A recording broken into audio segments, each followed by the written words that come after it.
answers to questions that the public has every right to ask. Why were critical documents and electronic evidence not immediately secured? Why were assets not frozen despite repeated public claims that Yusek Cabral benefited from these transactions? Who stood to gain from her silence? And why does it appear that institutional safeguards failed at the most crucial moments?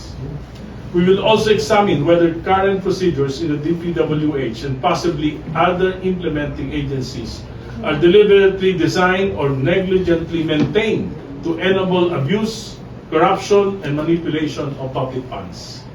If the system itself is rotten, then changing personalities will never be enough. We must change the system. The death of a key figure in what many now recognize as one of the largest heist of the Philippine Treasury is shocking.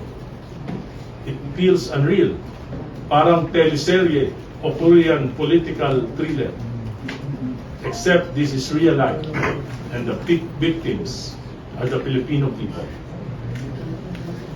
We are deeply concerned that this case, if mishandled, could lead to the silencing of other potential witnesses or whistleblowers.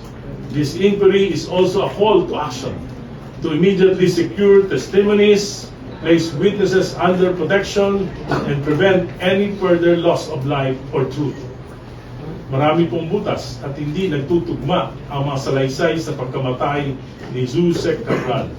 Mula sa oras ng pangyayari, sa mga detalye ng insidente, hanggang sa testimonya ng kanyang driver. Lumalabas din sa investigasyon na madalas siyang nasa Baguio at nanunuluyan sa isang pribadong mansyon, hindi sa mga hotel. These details demand explanation, not dismissal. We have exact coordinates. We have a timeline. It happened in broad daylight. This is not the 1980s. Satellite imagery, geospatial data, and publicly available tools like Google Earth can establish the facts beyond doubt. If ordinary citizens can access these, then the state has no excuse not to.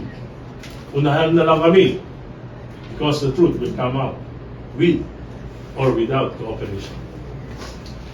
This inquiry is not about persecution, it is about accountability. Not about speculation, but evidence. Not about politics, but justice. The Filipino people deserve nothing less. Salamat po.